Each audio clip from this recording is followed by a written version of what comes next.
Hello everyone, प्यारे बच्चों, I welcome you all to our learning platform moulding minds. चलिए let's start learning. Today our subject is English. Worksheet number is 15 and the date is 16th November 2020. Your class is 8th and here you will write your name and here you will write your class teacher's name. तो चलिए start करते हैं हम आज की worksheet. आज की worksheet में आप पोएम पढ़ेंगे ज्योग्राफी लेसन. तो आप घबराए नहीं, हम ज्योग्राफी के साथ साथ एक पोएम पढ़ेंगे जिसमें हमें कुछ ज्योग्राफी का भी पता चलेगा और इसे हम पोइट्री ढंग से पढ़ेंगे. तो पहले मैं आपको बताना चाहता हूँ, जियो प्लस ग्राफी से बनता है जियोग्राफी. जियो का मतलब होता है लैंड और ग्राफी का मतलब होता है स्टडी. तो इसका क्या मतलब बना? Study of land, study of earth का मतलब हुआ जियोग्राफी. यहाँ पर बता रखा हमें, given below is a poem written by the perspective of Zulfikar Ghosh who is observing city from above seeing it seated in a jet plane.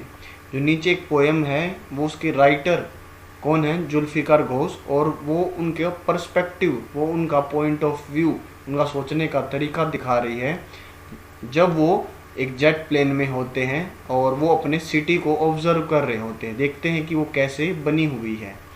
How does a city look when we see it from great height.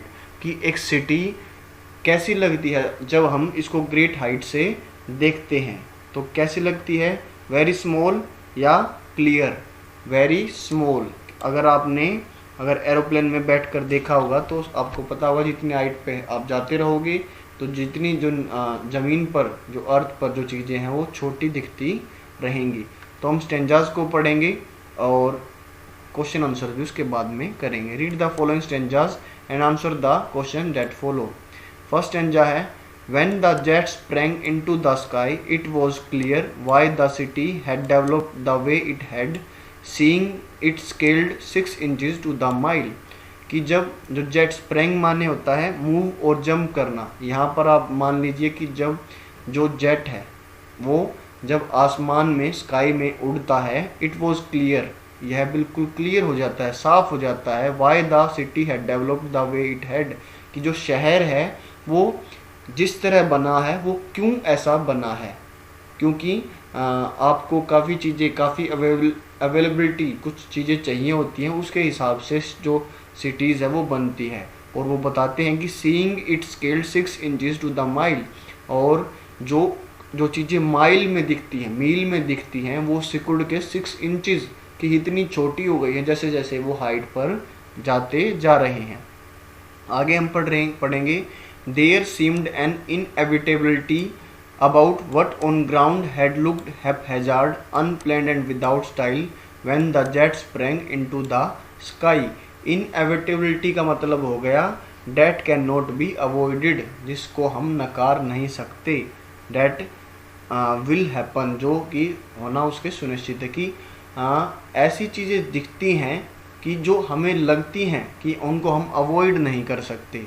और जब हम ground पर होते हैं, ज़मीन पर होते हैं, जो हमें हैपहैज़ार्ड होता है, जो विदाउट प्लान और ऑर्डर, जो आपको बगैर प्लान के बेढंग लगे या स्थिर लगे, मतलब बिखरा हुआ सा लगे, और अनप्लान्ड और विदाउट स्टाइल लगे. लेकिन जब हम जेट पर जो स्काई में स्प्रैंग करते हैं, उड़ते हैं, तो जो चीज़ें हमें जो ग्राउंड पर लगती हैं कि ये बिल्कुल हैपहैज़ार्ड हैं, लेकिन जैसे ही हम जेट पर उड़ते हैं तो हमें वो सारी चीज़ें बिल्कुल ठीक लगने लगती हैं कि जो चीज़ जहाँ पर है वो बिल्कुल सही जगह में है. आगे हम सेकंड स्टेंजा पढ़ते हैं. When the jet reached 10,000 feet, it was clear why the country had cities where the rivers ran and why the valleys were populated. और जब जेट 10,000 फीट पर पहुँच जाता है, बिल्कुल क्लियर हो जाता है कि जो सिटीज़ है, जो कंट्री है और जो उसकी सिटीज़ है वो रिवर्स के पास क्यों पहुंचती है, रिवर्स के पास वो जो सिटीज़ है वो क्यों बसी हुई है. एंड वाई द वैलीज़ क्या होते हैं? और जो माउंटेन्स और हिली एरियाज़ के नीचे बीच में जो फ्लैट लैंड होता है जिस पर हम रहना काफ़ी पसंद करते हैं, उनको हम वैलीज़ बोलते हैं. वो इतनी पॉपुलेटेड, उनमें इतनी जनसंख्या क्यों रहती है? क्योंकि अगर रिवर होंगी तो आपके पास पानी की अवेलेबिलिटी होगी, जो नेसेसिटी, नीड के आवश्यकता के, उससे हम लोग वहाँ पर रहते हैं. The logic of geography that land and water attracted man, was clearly delineated when the jet reached 10,000 feet। और जो लॉजिक ऑफ ज्योग्राफी है कि जो लैंड और वाटर है वो आदमी को अट्रैक्ट करते हैं, अपनी तरफ खींचते हैं। was clearly delineated, delineated का मतलब शोन, वो दिखता है वो चीज़ जब हम 10,000 फीट पर होते हैं कि जहाँ पर लैंड होगा और जहाँ पर पानी होगा वहाँ पर ज़्यादा लोग क्यों रहते हैं, क्योंकि उनकी जो नीड होती है वो उनसे पानी से और जो ज़मीन से वो पूरी हो जाती है। यहाँ पर जो थर्ड स्टेंजा वो नहीं दिया गया है, लेकिन मैं आपके लिए यहाँ पर पढ़ देता हूँ।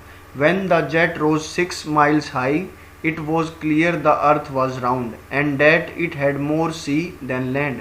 और जब जो जेट है वो 6 माइल ऊपर उड़ चुका था, बिल्कुल क्लियर था कि जो अर्थ है वो राउंड है एंड इसमें दिख रहा था, जैसे ही यहाँ पर इस पिक्चर में दिख रहा है कि लैंड से ज़्यादा सी है, समुद्र है, इसलिए जो हम बोलते हैं earth is a blue planet. But it was difficult to understand that the man on the earth found causes to hate each other, to build walls across cities and to kill। From that height it was not clear why। लेकिन यह समझना बिल्कुल मुश्किल था कि जो व्यक्ति, जो इंसान इस पृथ्वी पर रहता है वो आपस में क्यों हेट, क्यों घृणा आपस में करता है, क्यों अपने सिटीज़ के चारों तरफ उसने वॉल्स, दीवारें बनाई हुई हैं और क्यों वो आपस में मारता है। और उस ऊंचाई से भी इस जो घृणा का कारण, इस जो लड़ाई का कारण उस ऊंचाई से भी नहीं पता चल पा रहा था। ज्योग्राफिक जो कंडीशंस थी वो तो हमें पता चल रही थी, लेकिन उस ऊंचाई से वो चीज़ें जो लड़ाई झगड़े की, जो फाइट जो अराउज करते हैं, जो फैक्टर्स, वो हमें नहीं पता चल रहे थे। तो यहाँ पर जो हमारी जो ये पोएम है ये ख़त्म होती है और अब हम इसके कुछ क्वेश्चन आंसर्स करेंगे। Seen from the window of an aeroplane the city appears. जो एरोप्लेन की विंडो से जब हम सिटी देखते हैं तो सिटी कैसे दिखती है, एज हैपेजार्ड एज ऑन ग्राउंड, की ऐसे ही जैसे ग्राउंड पर हैपेजार्ड अस्थिर है, ऑर्डर में नहीं है, ऐसे दिखते हैं, बिल्कुल नहीं। As neat as a map, बिल्कुल जैसे मैप में दिखते हैं वैसे बिल्कुल क्लियर साफ, बिल्कुल भी नहीं। एज डेवलप्ड एज नेसेसरी, ये बिल्कुल सही आंसर है इसका, तो यहाँ पर आप राइट टिक कर देंगे कि जैसे ज़रूरत है वैसे वो सिटी बनी हुई है ज़रूरत के हिसाब से। Second question, which word in the stanza means which can not be avoided. तो मैंने आपको बताया था inevitable is the answer, date can not be avoided, इसको हम अवॉइड नहीं कर सकते। क्वेश्चन नंबर थर्ड है, what did attract the man. आदमी को क्या अट्रैक्ट करती, सिटीज़, काउंट्रीज, लैंड, वाटर या हिल या वैलीज। बिल्कुल आपको पता, land and water attracted the man. From a certain height a mile got reduce to. एक कुछ हाइट पर एक जो 1 माइल है वो कितने रिड्यूस में हो जाता है, 6 या 8 इंचेस। 6 इंचेस आपने पढ़ा है, बिल्कुल आसान आंसर हो जाएगा। और फिफ्थ और लास्ट क्वेश्चन है, what was clear when the jet reach 10,000 feet high. कि क्या क्लियर हो जाता है कि जब जेट 10,000 फीट पर पहुंच जाता है। द लैंड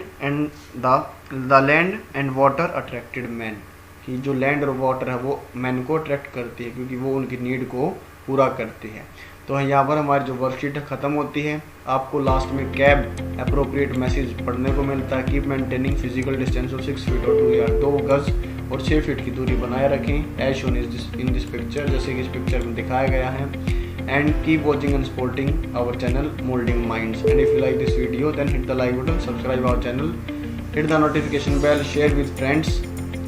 मिलते हैं आप सबसे अगली वीडियो।